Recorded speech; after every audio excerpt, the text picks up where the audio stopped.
Hello everyone, my name is David Indo and I'm the co-founder and CEO of ID Comms. Welcome to Media Snack Meets, where we meet the individuals and organizations doing great work to inspire success and drive change within the global media and marketing industry. Because the best are short of time, our guests answer only 6 questions in less than 20 minutes.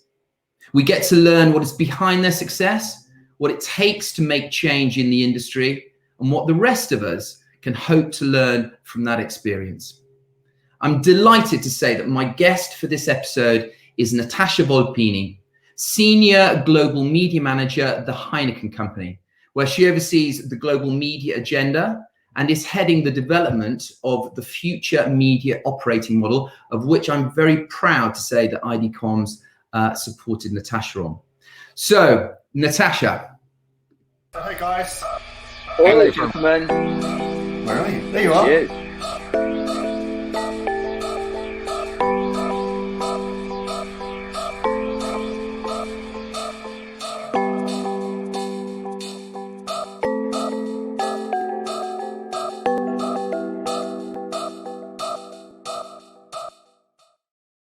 There you are.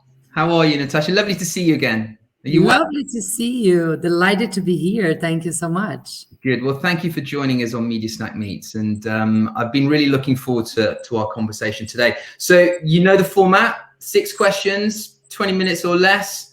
Are you ready to get cracking? Yes, let's go for it. Right. Question 1.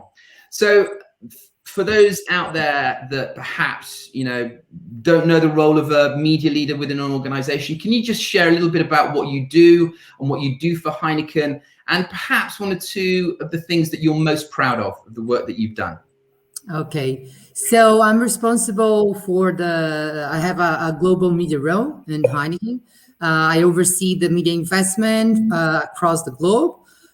We also support the market with media recommendations, metric, the role of channels, also new platforms, especially with this fast-pacing changing in our industry. We are also responsible for the media partnerships. So everything that will allow markets to build a strong communication planning. So this is primarily my role nowadays in Heineken. And we are now in a big transformational shift. We just changed our CEO last summer. Mm-hmm. And since then, we are building our long-term strategy. We are shaping this strategy. And obviously, media, it's one of the chapters of this new strategy. As you said before, it was a pleasure that we were together and we could build and shape what the new role of media will look like in the future. And now I'm in the fun part of implementing it and make it become a reality and make it true. So yeah, this is my role. Very good. And what are the things that you're most proud of? I mean, you've gone through a fairly exciting 18 months with Heineken, with the redevelopment of the operating model, the rollout of that. As you say, you've got a new kind of leadership team that presumably also needed to become onboarded with that as an idea. What are the things that you're kind of most proud of the work that you've done most recently? Yeah, actually, what I'm most proud of, not just recently, is really being part of those huge organization shifts. It's the time that we are able to shape how media could fuel the growth of the company. So I really like this, and I'm luckily enough to be in this position for a few times. So it's like the 3rd time that I'm working in redesigning the operating model and redefining what is the role of media and how media can fuel this growth of long-term and short-term for our brands. So I'm really proud of it. And I'm proud because when you do this big organization shift, after 1 or 2 years, you can look back and really see part of what you have done and your contribution to the company. So those are the things that I'm most proud of. Very well said. Very well said. Right. Question number 2. What is the best thing about working in media? Wow, I'm passionate about media. I really love to work in media. I've been in this industry for more than 10 years, specifically working with media. And what I love, it's our agenda. It's super dynamic. I used to work and I'm keep working in companies that have more than just one single product. So this dynamic of changing the topic of working with different brands and working with different media partners, it really brings a super fresh to an everyday job. So there is no routine, and I really love it. And it's the industry. It's really changing, and we are being super lucky to be in this transformational of the industry right now. So I think this is also something that I really love. The fact that there is always emerging platforms, there is always new metrics, and all the industry is changing constantly. And what we have done probably a year and a half ago, it's not anymore the best media strategy. So we need to be super open, super flexible to change, and also curious, because it's a constant learning journey, because there is always new things. So we also need to be open and tuned on what's going on in the market. So I really love this. And how easy is that as a media leader to keep your finger on the pulse of innovation? As you say, it is so fast paced, so dynamic. Things that were relevant 18 months ago perhaps are becoming tired now. How do you, as a media leader, with all the other things that you need to do, how do you keep on top of trends and the innovation within the industry? Yeah, I think this is a hard one, especially now that we are changing completely the way that we work, because we're working from home. We are not so exposed to events, and now everything is virtual. So I think it's keep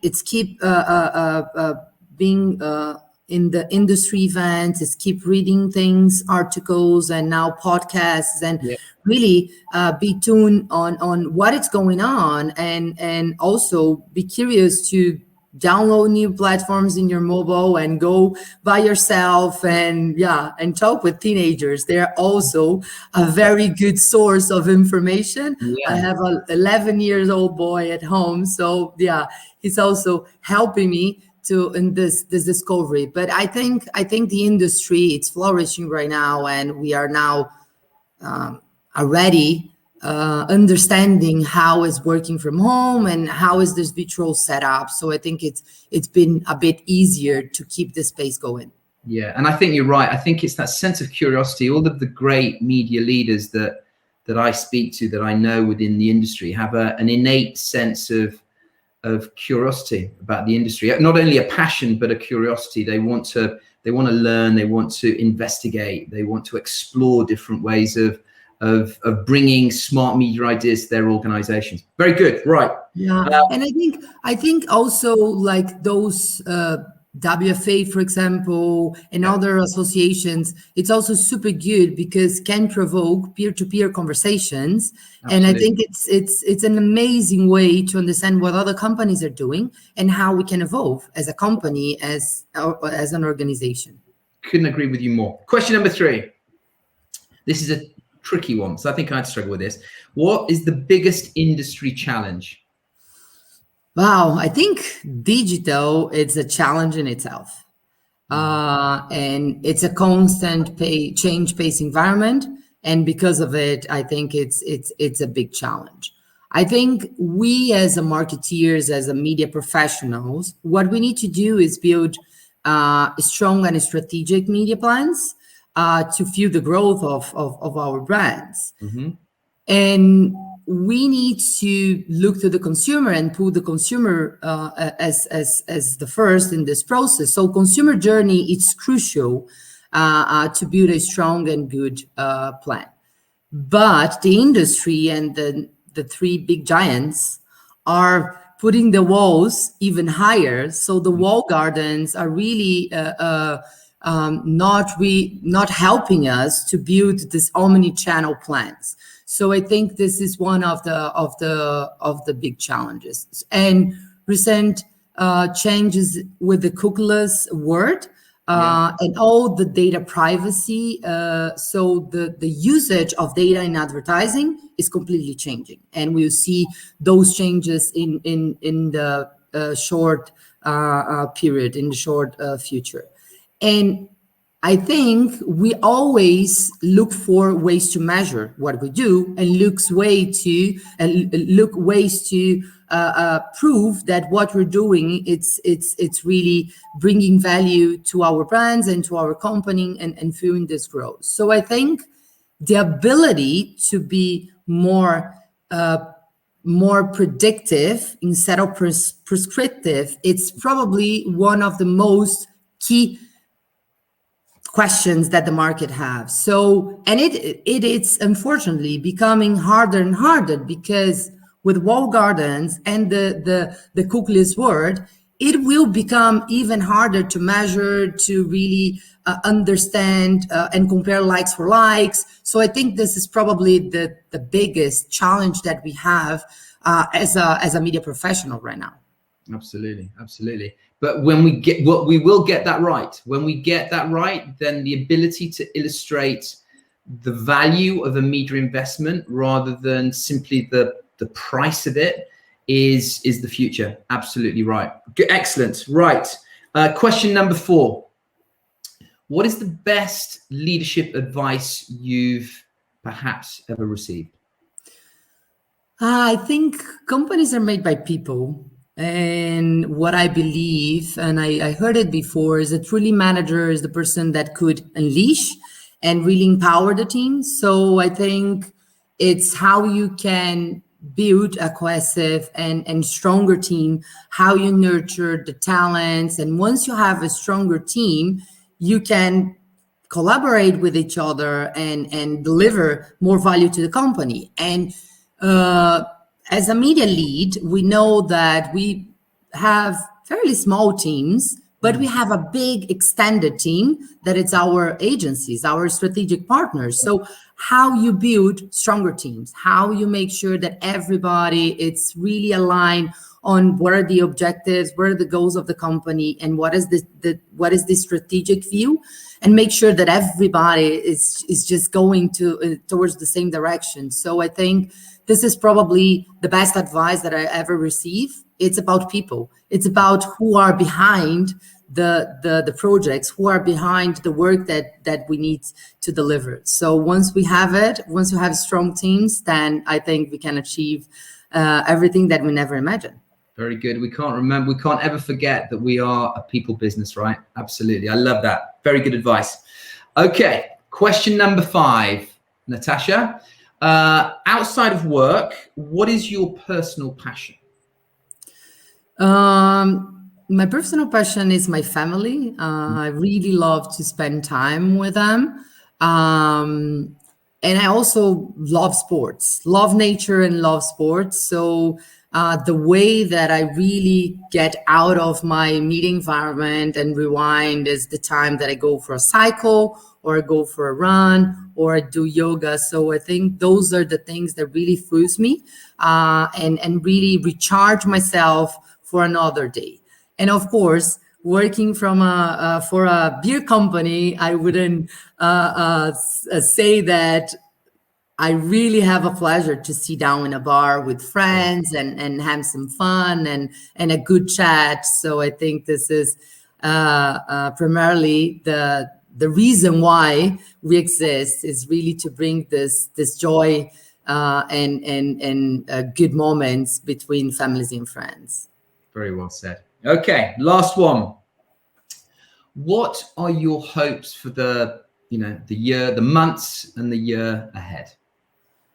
Wow, I think it's so obvious now. It's massive vaccination. I'm really looking forward to get out of this pandemic, and I'm super happy that this is now happening.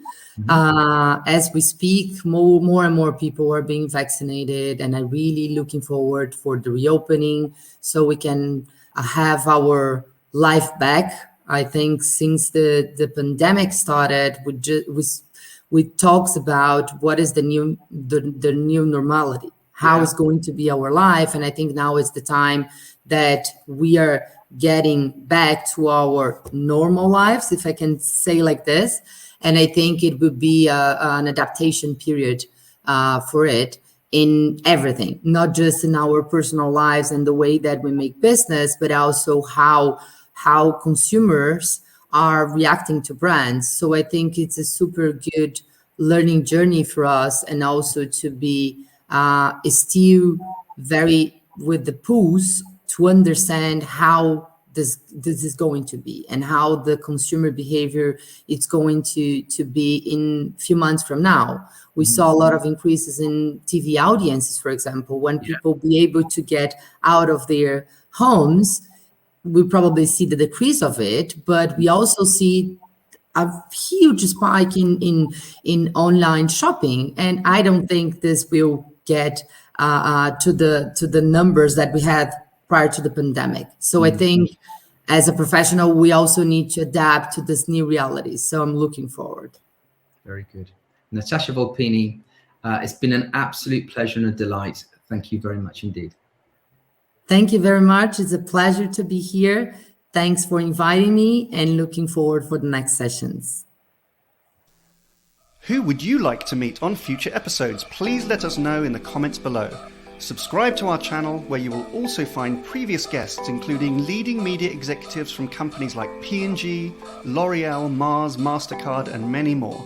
Plus some of the industry's most provocative thought leaders, such as Belinda Smith, Jerry Dakin, Professor Mark Ritson, Nadine Karp-McHugh, and Gary Vaynerchuk. You can also subscribe to get new episodes each week, and if you like this episode and think someone else would, then please do share it. Thanks so much for watching.